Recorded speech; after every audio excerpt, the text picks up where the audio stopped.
look at the data, as per the CMIE, the unemployment rate shot up to 26% in April 2020. But 14 crore people have lost employment already during the lockdown period. Here is how bleak things look for 2020.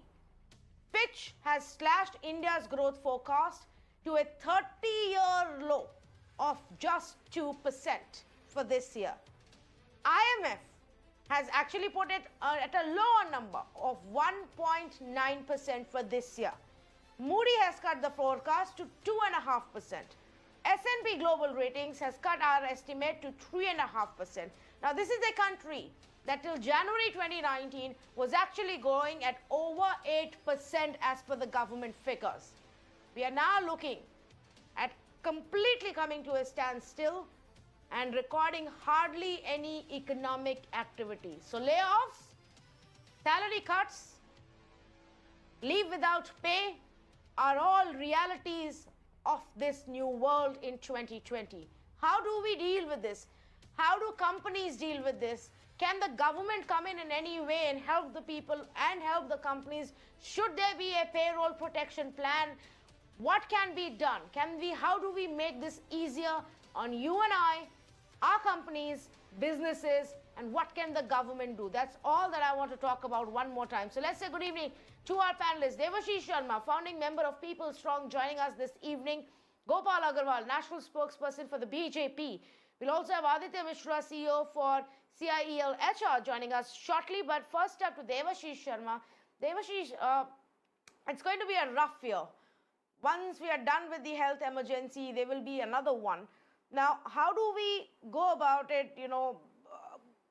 Salary cuts, saving money, work from home. Is there a certain template across the world that can be looked at as an example for what Indian companies should do? Tanvi, hi. Surreal times, unprecedented times. I think we actually are already working in this cookie cutter work from home new way of working, the new normal.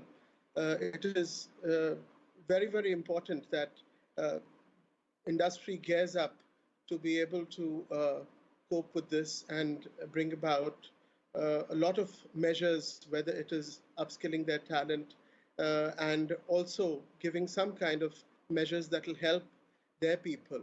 But these could only be temporary and last a few months. What after that is the question.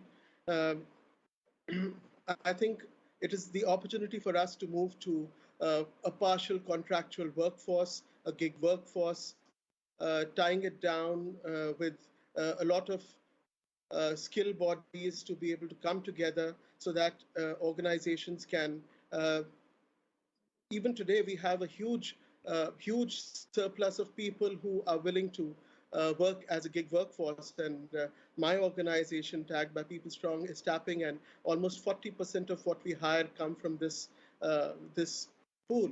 So I think there's a whole change that we're going to see in the demographic of a large chunk of permanent jobs moving to contractual workforces, which I believe will really help in the long run.